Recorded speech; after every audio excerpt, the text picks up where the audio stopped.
All right, guys, if you enjoy cooking shows, chances are that you already been watching Chef Martin Yang's skills. Chef Martin Yang had over 3,500 cooking shows broadcast worldwide. And today I'm very, very exciting and have the pleasure to catch up to Chef Martin Yang, and let's see what's cooking for Mr. Chef Martin Yang. So, Chef Yang, good to meet you today. Well, it's good my to meet you, honor. General Bill. And I heard about you. I heard about all the good deeds and all the good work that you have done. Congratulations. Well, you too. The most important thing is that I feel that at this kind of era and moment with the politics, what's happening in the United States today, is very important for us to get to know certain successful people's value, principles, and their contribution to the society. And I'm very, very grateful to be here today. So let's get right into the talk today, shall we? Definitely. Okay. So let's go back to your childhood. From what I'm understanding, Chef Yang, you came from a family where your dad owned a restaurant. Yes. And your mother is a owner of a grocery shop as well. So Yes. let's rewind back and share with our audience a little bit about your childhood and your relationship with food when you were a little kid, shall we? Well, first of all, go back a couple hundred, maybe 50, 60 years. Yeah. Actually, my father used to be a Chinese American, living and working in Portland, Oregon, in the Chinatown. Okay. And he has a little jewelry shop, a little one side is jewelry shop. He make jewelry. Yes. And then one side is actually a chop suey coffee shop to serve chop suey. So, you know, those days, Chinese, you cannot buy property, you cannot stay. There's a lot of things that you cannot do. So a lot of the colleague, the village buddy, they came over with him. They all went back, and they invest and they bought property in Hoi Ping, you know, in Guangzhou. Opened a small restaurant specialized in clay pot cooking. Right. Very simple home style cooking. And also open a small grocery store, just like the smaller one in Chinatown, San Francisco, or New York Chinatown. So even when I was growing up, I was from back and forth, the grocery store and the restaurant. So I always joke with people, I actually developed my palate from the ground up. Because when you're little babies, then your parents working, you're running around, and with somebody dropped something on the floor, and I would pick it up and taste it. So that's why I actually developed from my palate, my taste from the ground up. Right. And then I even in my young age, I already understand a little what is dark soy, what is light soy, what is rice vinegar, what is minci, the ground bean paste, and what is hoisin sauce and all kind of stuff. So I got a pretty good early start. So just a quick question. I mean, you're a chef. You grew up with food. Yeah. How do you keep yourself in shape like this? I mean, do you exercise a lot and you watch what you eat? Because you eat, you have to taste food all the time. That's true. So tell me your secret. How do you stay in shape like this? There's a difference between eating and tasting. Okay. I taste. I don't eat much. Gotcha. And also, I have a very interesting diet I can share with you later. And also, diet and exercise. So let's go back to your early childhood again. So you pursue cooking career at a very young age. So what drove you to pursue this particular career? My mother, when I was about 13, my mother said, go to Hong Kong. But I don't have any relatives in Hong Kong. I have my father's village buddy in traditional Chinese tradition is when your parent came from this village and all their village buddy, they call them uncle and aunt, right? Okay, you can't. So they're basically part of the family, part of the tradition. They become your extended family. So my mother tell them, hey, why don't you go to Kowloon? Yeah. Okay, and there's we know somebody had a restaurant in Kowloon, so called Sun Wang Gi. And then she probably take care of you. So when I was 13, I pack up with $5 in my嗰啲藤篋 Yeah. You know, A little suitcase. A little suitcase. Yeah. And with about a couple of shorts and the underwear and the socks. Yeah. And I left. And I took I get on a ferry from Zhigong and Guangzhou, sail to Macau, and from Macau to take another ferry to Hong Kong. That's how I do it. By myself. When I was about 13 and a half. So out of survival. It's a survival instinct. I have no choice. So I went to high school, and I actually work in a restaurant, help out in a restaurant after school, and it just 洗嘢啊，幫下開雞啊，and bone the chicken, fabricate the chicken and the fish and everything. Just do odd jobs. In high school, when I graduated from high school, before I graduated, I actually was told that if you can polish your cooking skill, then you can probably, when you get out to the US, you can probably get a job. So I actually went to a cooking school, but I don't have any money to take. So I make a deal with the chef. He has a cooking school. He actually trained people to come to North America, cooking school. And I said, I couldn't pay you, but I help you to wash. I mop the floor and I help to shop. So I learned a lot more because of that. And I spent about 8 months in the cooking school while I'm still doing that. Then I got lucked out, and the Christian church sponsored me to come to the US because I don't have any money. You know, when you don't have any money, you can't get a visa to come over here. So they sponsor me. But they said, I sponsor you, but you get out. When you landed in America, you're on your own. So I looked for a job the next day when I landed in America. Then I went to UC Davis, and I eventually teach cooking class and make enough money at UC Davis and get my bachelor degree and my master's degree in food science. So all my life, I'm always associated with food because when I was growing up, it was the most turbulent time. There's nothing to eat. Everything is ration. 糧票油票, everything is ration. So we only have 2 pounds of meat a month, 2斤肉 a month, and 4 ounces, a quarter of a cup of oil a month. So I was growing up always hungry. So I always tell myself, no matter what I do, I gotta be close to food. So that's why I study food science. I work in a restaurant. I teach cooking class. My whole life is about food. The food gives me the impression, 近廚得食. You're close to the kitchen, you never go hungry. Well, thank you for that humble story. Yeah. Let's talk about the year of 1978, because 1978 certainly is a breakthrough year for you. Chef Yang, you pioneered a Chinese cooking TV show, and I think everybody should have watched the show one time or another, right? And certainly I was one of your fans when I was a little kid, and I saw you on TV, but finally we got to meet each other today. And the show was called, Yang Can Cook, right? Now, what got you into television? I mean, as an Asian American, it's very hard to pioneer a show like that. Would you mind to share with us how did you get into TV show? And most importantly, why was it important for you to share your knowledge, your philosophy through cooking with people all over the world? Well, that's also a freak accident. You know, there's a Chinese saying, 天時地利人和. It's you're in the right place, in the right time, with the right people, right? So this is also a funny story. My whole life is very colorful, very funny. What happened is, in one of the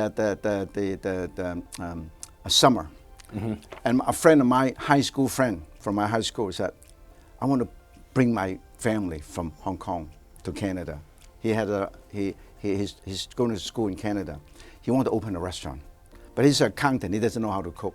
But he knows that I was teaching cooking class at UC Davis. He said, Martin, why don't you come over here and help me out to open a restaurant? I want to bring my mother and my whole family from Hong Kong to Canada. And I said, one condition. You give me 10%. You have to pay me and officially pay me. And then I'm the manager. So I can also apply my brother and my mother from China. Yes. Right? So I said, okay. So I went over there and worked for him. But I said I only have 3 months because the summer vacation. I only have 3 months. I can only help you for 3 months to set it up. So I helped to set up the kitchen, go to get the equipment and then train the chef. And then what happened is the restaurant is very close to a local television station. They actually have a television program, a talk show from 11 to 1 to 12 every day. And Friday they have a chef from Intercontinental Hotel to do a 15 minutes cooking demo. That is 1978. Yeah. In 1978, there's only 2 cooking shows. Yeah. Julia Child, Okay. French chef, and Graham Kerr, right here, Graham Kerr, right there. That's Graham Kerr. Yep, this How about gentleman right here. Galloping Gourmet and French chef. There's no other cooking shows. Yeah. It's only on PBS. And what happened is, I was watching cooking show while I'm cooking with my roommates, okay? And then I watch only 2 cooking shows. Gee, these are pretty good cooking shows. It's because both of them are very funny, very, very entertaining, and they're also good chef. Yeah. So I said, well, hopefully, maybe one day I will be on television. I was joking with my roommate. And then what happened? Let's go back to Canada. And then, because it's so close, so a lot of these producer, director from the local station actually come to our restaurant. And I always tell them, don't look at the menu. The menu is chop suey chow mein. You tell me how much you want to spend for lunch today, then I'll cook you something. Then for dinner, I do the same thing. Yeah. I said, please don't look at this. This is really sloppy menu. Yeah. You know, this is not for gourmet dining. So we get to know each other. So one day, Thursday, they frantically call me. Say, Chef Yan, can you come to the studio and do a little cooking demo? And I said, why? He said, our chef got sick. And I said, look, I may not be the right person. I never faced the camera before. You know, now I face the camera, but I never faced the camera before. I had no idea how to do cooking shows or appearance. I said, no problem, come, because they're desperate. The guy was sick. So I go over there, and that day, funny thing is, minus 40 degrees. And I put the food, I prepare food from I want to show them one wonderful dish. They say, 15 minutes. Okay, I can do one dish. I put it in the trunk. By the time I get to the station, I can't even pry open my trunk. It's frozen solid. And by the time I pried it open, the old car, everything is frozen. Even the oil is frozen, minus 40 degrees. Wow. And then I said, wait, in those days there's no microwave oven. So how can you do it? But you cannot cut through the meat because it's frozen solid. But you can cut through vegetable because even if it's frozen, you can cut through. Then I joke and said, you know, when I was in college, in the last couple of years, I love frozen food. I'm going to show you how to do frozen food. So I chopped it up and I put it all together and I showed them, okay, this is frozen food. And then it just happened that the director liked it. They asked me, wait, Chef Yan, can you come back the next week? They give me half an hour. And I try to impress them. So I said, I can do 3 dishes in half an hour. But it ended up only do 2 dishes because the host came and asked me all kind of questions. I was joking and said, you know, I intended to show you all how to do 3 dishes. Because the host came and asked me this question. Yeah. I ran out of time. If you want me to show you the 3rd dish, ask them to ask me to come back. That's how I was fooling around in front of the camera. Right. And then what happened is the general manager of the station happened to watch me doing this kind of ridiculous thing. Wow. And then after that, he asked the director, ask Chef Yan to come up there. Or I'll go up there and say, hey, Chef Yan, how do you like to host your television show? I said, I'm not the right person again. I said, I have no experience, you know. Besides, I'm not doing a good job because I have, first day, I had the frozen food. Second day, I only do 2 dishes. You better find somebody else. I said, no, we want you. I said, how about hosting your show, do 130 shows? 130 shows. In the old days, they only do 13 kidding. shows or 26 shows. That means it's a daily show for 6 months. And I said, I figure out I at least know how to cook 130 dishes or 260 Chinese dishes, right? Because I work in the kitchen, I teach cooking class. Yeah. Then I said, okay, we'll pay you $100 Canadian, $100 a show. So I figure out, but I only have 20 some days to finish. I said, if I can finish all 23 days, then I'll accept it because I have to go back to cook for school, right? I finished all 130 shows in 23 days. And only 3 of us, my chef, my friend working with me, and a lady helped to wash dishes. And we bring all the food from the restaurant. So we finished all 130 shows in 23. We did 5 shows a day. Normally when Julia, when they do the show, they normally do 1 show or 2 shows a day, and only do 5 or 6 shows a week. We do 5 days. We do 25 shows in 1 week, in 5 days. Wow, and I figure out I want to grab that $13,000 and go back to study. And then 3 months later, they call me frantically. You know what, Chef Yen, the phone is ringing of hope because everybody wants your recipe. Do you have a cookbook? I said, I don't have a cookbook. I don't even have money to publish a cookbook. So I round up all my buddies and all my roommates. Said, can I borrow some money so I can publish a cookbook? So my wife, everybody give me $3,000. So I published a book. We sold out in 3 months. And they asked me to come back again to do the second series, the third series. And every time I said, wow, well, every time they double from $100 the second series, $200 a show, the third series, $400 a show.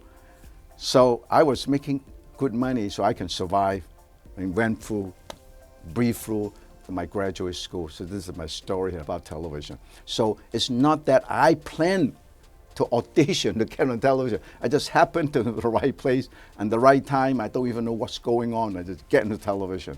I was never trained on television.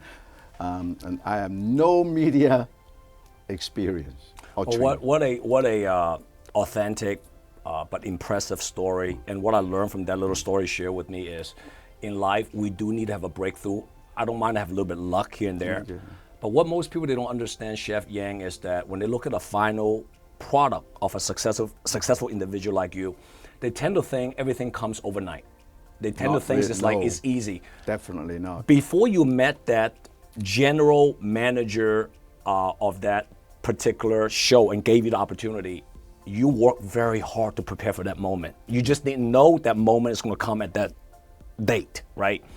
So over preparing and constantly working hard consistently is the key to have the breakthrough. And then we all say, hey, when is my luck coming? When is my luck coming? I believe that your luck only can come if you continuously, consistently prepare.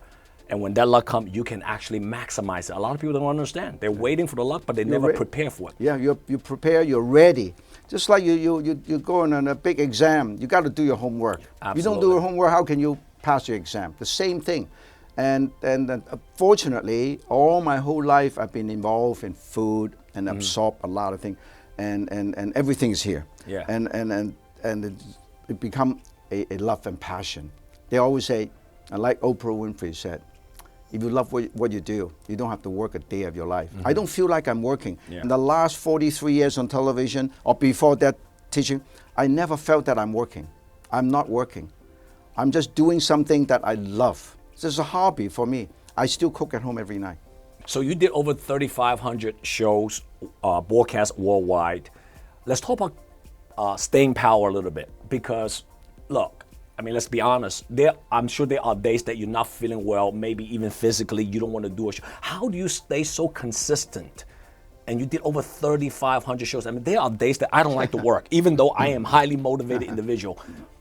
I would love to learn that from you, and I think our audience would love to learn that from you, is that when you're not feeling well, how do you overcome that and continue to do what you love to do or what you're trying to pursue? Even though I don't consider myself as an entertainer or performer, but you know, when you're on the public, you're performing. And you know that people expect something. People looking forward to talking to you, to see you, to look at what you do. And I know that this is my responsibility.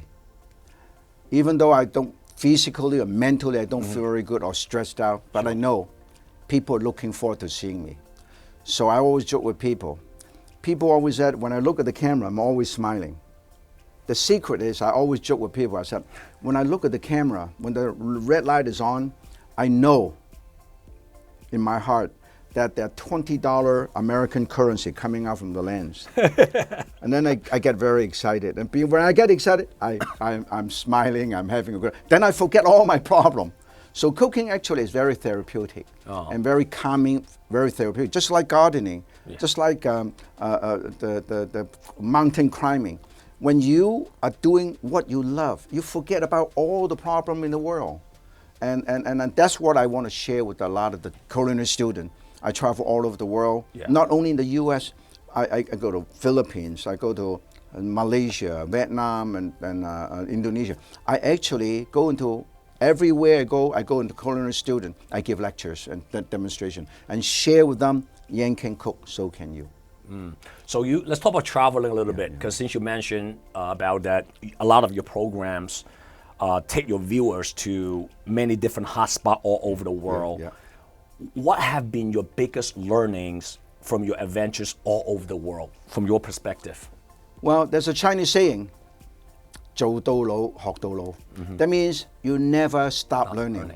So when you travel, then you discover, you find out that you don't know a lot of things. You see, even a home cook in a remote area of Philippines or Bali or somewhere, things that they've been doing for hundreds of years in that particular, the ingredient, the spices and the fresh herbs, I've never seen before. When I was growing up, I never seen any broccoli, any asparagus, any avocado. I've never tasted any cheese when I was growing up in China. So when I get out, when I see things like, when I first exposed to durian, it stinks. There's the king of fruits in Southeast Asia is durian, but it smelled like hell, but it tastes like heaven. You know. But once you get used to it, you like it. Now I can eat 2 durian. So when I go to places like that, things that I have never been exposed, I've never tasted, to me is curiosity. And also being a professional, you never stop learning. So I work with home cooks, master chef, restaurant chef. They all show me, and because they all watch our show anyway. So they're all very friendly. They'll tell everything about themselves. And so to me, the sense of curiosity is important. Secondly, you know, the more you find out, the more you know that you don't know. Right? So you have to learn. You have to work with them. You got to taste. So anything taste, like stinky tofu. It is so you can eat stinky tofu here in San Mateo. You can smell in Santa Clara. So, but yet once you get used to it, just like some of the cheese is so strong. So every day I tell myself, you never stop learning. So much going on. So every time I came back from a trip, I would share with all my audience and my friends and family things that I just learned, I just saw, I just taste, and I try to duplicate. So you never stop learning. You never stop creating.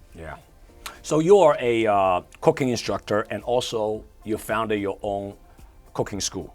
So you are a mentor to many students. What would you say is the top 1 or 2 advices you taught your own students? First of all, you have to look at a student as equal, because a lot of them, they're just interested, they don't know enough about it. So you cannot look down upon these people that they don't know enough. So I always look at them as my children or my younger self. When I was starting out, I don't know a lot of things, and chef used to in Asia. And the chef, you don't know, they go, they like that, you know, and they go. But the thing is, this is 21st century. You know, you cannot do that. So I always tell them that, always try to inspire them. You know, aspiration. You know, you want to bring the confidence, build the confidence. And I always tell them, you know, I can bone a chicken I can break down a chicken in 18 seconds, but you don't have to do it like that, because nobody do it like that. It's ridiculous anyway, as that, because if you do that, you're risking your finger.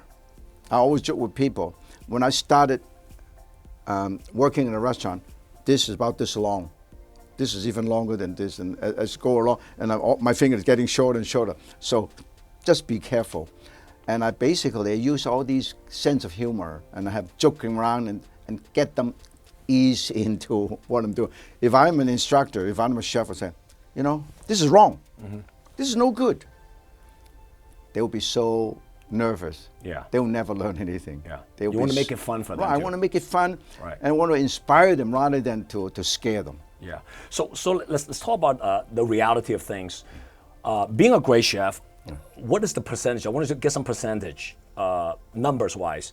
Do you believe that being a great chef is more coming from working to learn the skill set, or do you believe that it has a lot to do with your DNA being a chef? Because not everybody can be a singer. Yeah. Not everybody can be good in sales. Well, just like any profession, there are people that love to sing. Like, let's pick a singer. Okay? Yeah. Some people just like to sing. Okay, somebody like to play piano. They're a musician. Yeah. Somebody just love doing it, and may not want to do it to make a living. They just want to do it. But there's some people they're so passionate about it. Yeah. They continue to improve. So to me, it's mental. Mental. It's nothing to do with DNA, but it's more mental. If you want, Love that. this is not. Now, this has nothing to do with art being artistic. They're chef. They are cooking professional. They're chef. They're masters. They're artists. These are culinary artists. They can create beautiful things that basically is beyond professional skill. It is, like you said, it is your passion, your love, and that is somewhat about DNA. Some people they can. One of our relatives, they graduate from USC, the Department of Music. They can, if you pay, somebody can play piano. He just sit there and listen. He can play the whole thing. This kind of skill is not a regular skill. It's not something that you can develop. You're born with it. You see, but cooking is a little bit different. Cooking, if you want just to be a chef, get a good a job. All you need is good basic skill. But if you want to be noble, you want to be Gordon Ramsay or Jacques Pepin, or all these top chefs, you got to have more than that. You got to not only be passionate, you have to have something no other people have. Right. You have that kind of sense of creativity, that imagination that most people, some people have no imagination. Yeah. Some people full of imagination.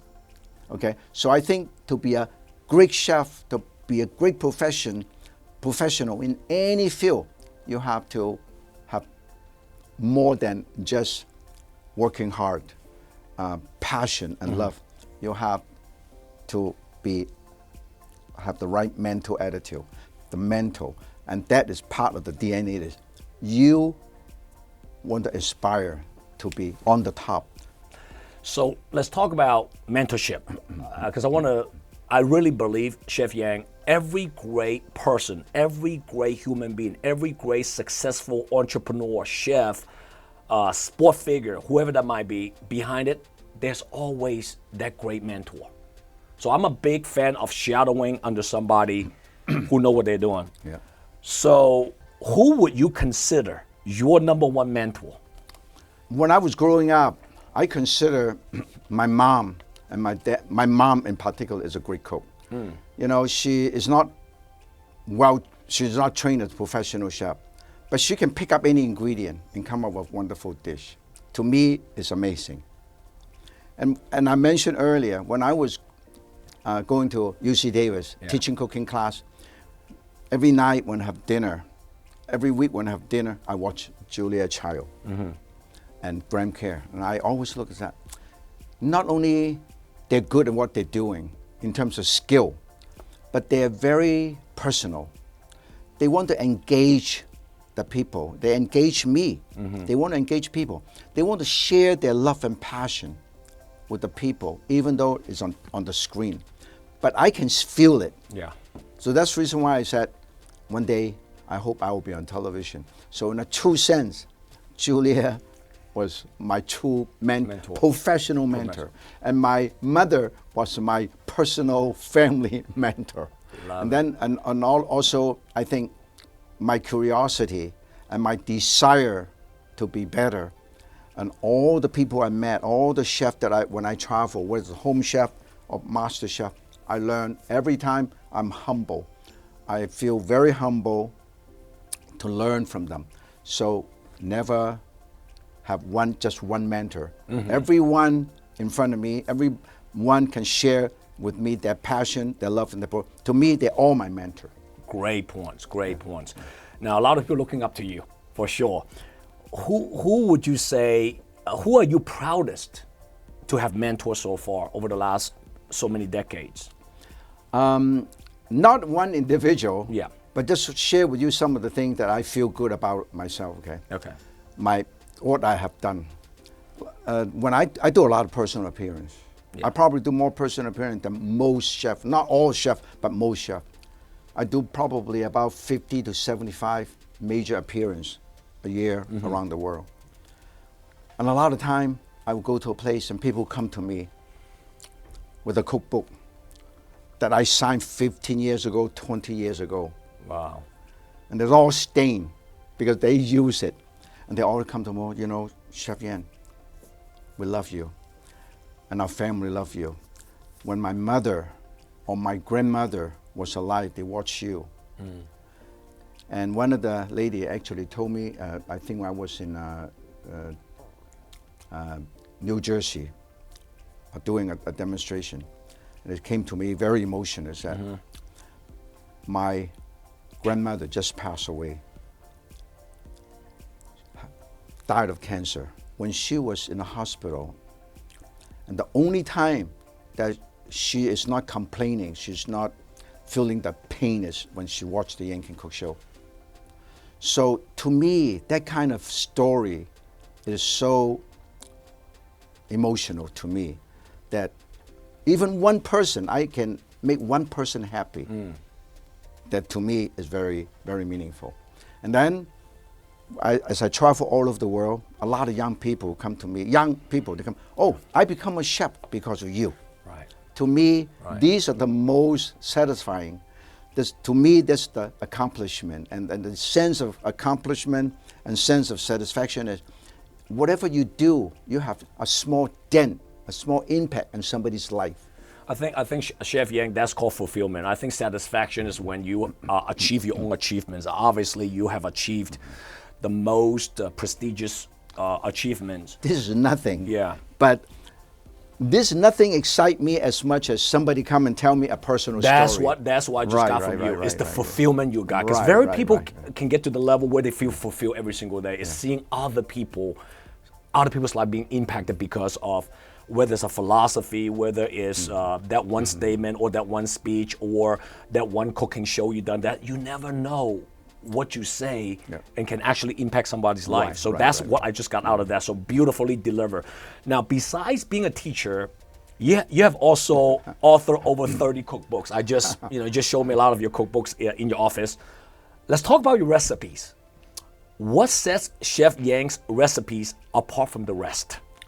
My recipe is very personal interpretation of all the things that I have absorbed, all the things that I have been inspired by all these home cooks and master chef.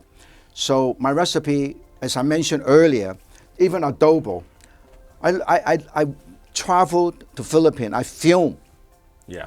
all over Philippines, all over Thailand. Whenever I come back, I would say, oh, there are certain things that you cannot find here. Yeah. But there's certain things that maybe can be a substitute. But you look at food, the evolution of food.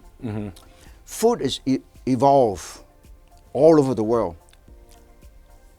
Maybe 1,000 years ago, the Chinese, 1,500 years ago, before the Silk Road, before the spice route, most Chinese don't put tomato. Tomato is imported from the West. Yeah. Chili, a lot of people don't know. Now the chili is used in a lot of Chinese and Asian restaurants. Chili is imported from Central and South America.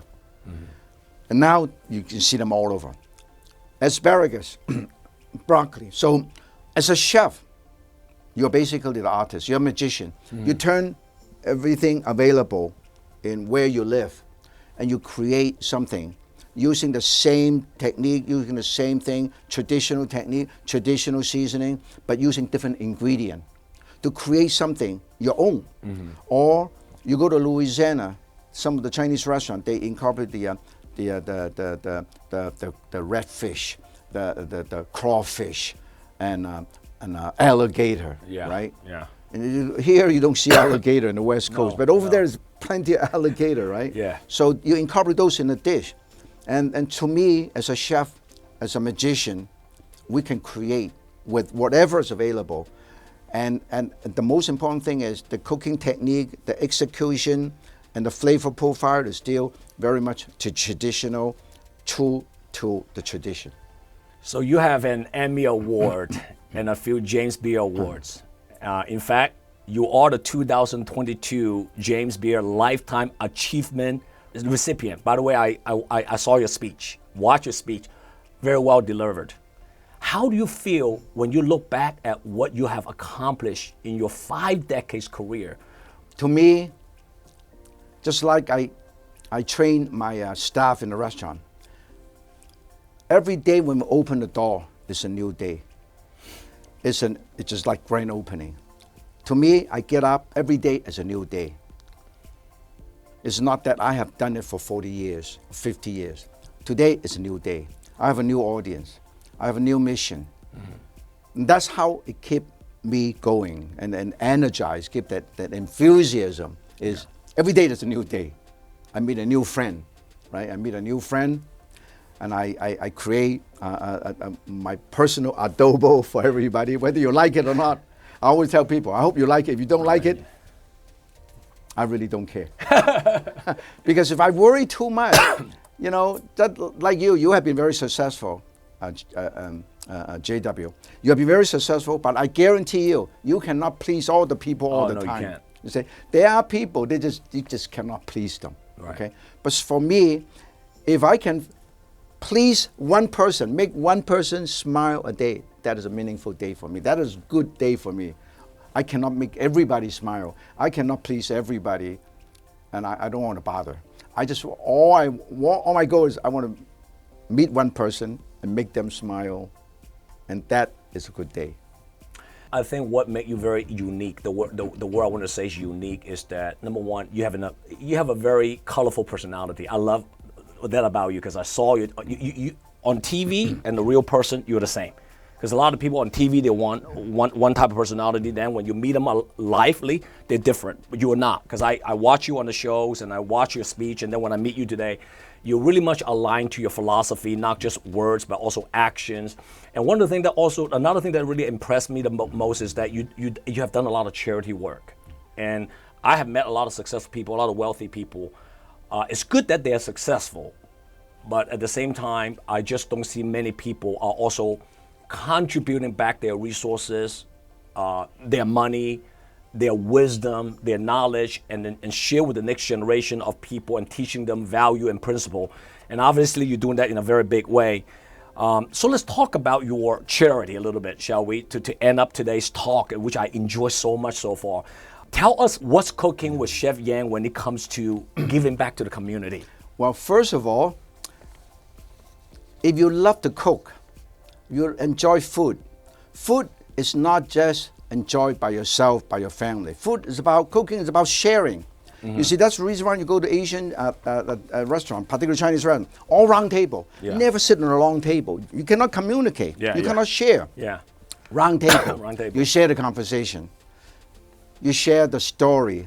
You share the good food. Yeah. Right? So if I cook for myself, I never felt as excited, as happy, if I don't share. So when I do a cooking class, when I go out and host a dinner, when I do something, a charity event for like Unlock, Self-Help for the Elderly, Second Harvest, Welcome Home, Family Bridge, and Samaritan House, the Chinese hospital, or Children's Hospital. We do this. I know that when I do that, I'm sharing. Not only my love and my passion of cooking, but I'm sharing my enthusiasm, my passion, so they can go home and cook. And that is about sharing, not just direct sharing, but indirect sharing. They go home, wow, Yang can, so can I. Right? So my slogan is, I have the thing, Yang can, so can I. Right. It's beautiful, beautiful. So it's about sharing. There's a Chinese saying, 取之於社會，用之於社會. When I'm so blessed to get all these wonderful opportunity from the community, from all my friends. I want to give it back. I want to share with them. So every day I'm doing the same thing, okay? And I host probably about 50 to 75 auction dinner a year. I'm doing 2 or 3 this week. I'm doing another dinner tomorrow. So I'm doing a lot of things like that. So to me, it's not work. Yeah. When people are happy, I do a lot of Chinatown tour. I take them to Chinatown, and I will show them my Chinatown brochure. We'll take them to Chinatown to see what's happening in Chinatown and tell them to come back to Chinatown. And then that's the reason why I did the show, My Chinatown. 28 segment, featuring all the wonderful places, not only restaurant, but places they have never visited. They don't even know it exists in Chinatown. And my slogan is, My Chinatown, Martin Yan's Chinatown. Wow. Right? Wow. And the slogan is, My Chinatown, your Chinatown, everybody's Chinatown. So welcome to Chinatown. So that's my slogan. Well, so thank you so much, Chef Yang. And first, it's great to get to know you. Really, Thank you. at the end of everything else is building new relationship and working and collaborating with people that has the same mindset, the same vision. I think you and we have a lot alike in terms of philosophy. I love everything you shared with today. So Just Wish Foundation, I as the founder, we would like to make a donation to your charity and anything that we can help you in the future and continue to impact the world in so many different ways. And please let me know. And I know you're doing something pretty amazing to the world.